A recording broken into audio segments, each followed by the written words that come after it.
Alors, bonjour à tous et bienvenue à Un Monde à l'envers, édition du jeudi 19 mars 2020, 11h28, heure du Québec. Heureux de vous retrouver. Si vous n'êtes pas encore abonné, faites-le maintenant. Vous n'allez vraiment pas le regretter. C'est une belle grande famille qui vous attend. Dans dans la circonstance et les temps difficiles qu'on est en train de vivre, il y a beaucoup de questions qui sont soulevées naturellement suite à la crise mondiale actuelle. Et une de ces questions-là, c'est naturellement l'argent. Parce que on voit à quel point cette maladie-là est contagieuse et se transmet apparemment euh, au toucher. On prévient les gens de se laver les mains, beaucoup, et de ne pas se toucher le visage, et ainsi de suite. Y a-t-il quelque chose de plus, naturellement, porteur que l'argent? Et ça m'est envoyé par un abonné que je salue, et je vous soumets ce questionnement-là, parce qu'éventuellement, on y arrivera de toute façon, que ce soit à cause de ces virus extrêmement contagieux ou par la volonté du système d'éliminer l'argent pour plusieurs raisons, dont le contrôle, la mafia, le crime organisé et tout ce que vous pouvez imaginer comme raison, on y arrivera de toute façon. Maintenant, on va aller lire ce que nous raconte cet article-là qui nous provient de la presse pour les cousins français et les amis européens. C'est un journal important, un des quotidiens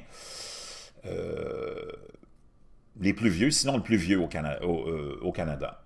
Donc, faut-il bannir l'argent comptant dans les commerces? La Société des alcools du Québec et la Société québécoise du cannabis ont décidé de bannir les billets de banque pour réduire la propagation de la COVID-19. Les clients doivent désormais utiliser uniquement des cartes de crédit et de débit pour payer les bouteilles de vin, de spiritueux et les produits du cannabis. En point de presse mercredi, le premier ministre François Legault a encouragé cette mesure, conseillant à la population d'utiliser des cartes de crédit ou de débit plutôt que de l'argent comptant pour limiter le risque d'exposition au virus. Pas seulement à la SAQ, mais à la SQDC, mais dans tous les commerces du Québec. La Banque du Canada n'a pas tardé à réagir. Refuser d'accepter des paiements en espèces peut créer des difficultés injustifiées aux personnes qui dépendent de l'argent comptant pour faire leurs achats, affirme l'institution dans un communiqué. La Banque recommande vivement aux détaillants de continuer à accepter l'argent comptant et de veiller à ce que les Canadiens aient accès aux biens et services qu'il leur faut. C'est un extrait d'un communiqué de la Banque du Canada. Selon la Banque du Canada, la manipulation des billets de banque ne présente pas un risque plus grand pour la santé que le fait de toucher à une poignée de porte, par exemple, ou à un comptoir de cuisine ou une rampe d'escalier. Les personnes qui manipulent des billets de banque doivent suivre les mesures prescrites par les autorités de santé publique contre la maladie COVID-19 et se laver les mains comme elles l'auraient fait dans d'autres circonstances. Les microbiologistes consultés par la presse se rangent toutefois du côté du premier ministre Legault. La docteure Caroline Quach, microbiologiste infectiologue au CHU Sainte-Justine et professeure à l'Université de Montréal, estime qu'il est de loin préférable d'utiliser des cartes de crédit ou de débit plutôt que des billets. Il y a juste moins de manipulation avec l'électronique, explique-t-elle. Ma carte de crédit est dans ma poche. Je fais un paiement sans contact et je la remets dans ma poche. Personne d'autre n'y touche.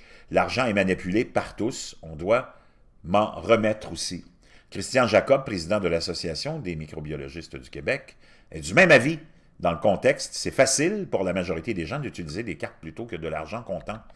Je ne pense pas que c'est ce qui va empêcher la propagation du virus, mais cette mesure est tellement facile à mettre en place. Faisons-la, nous dit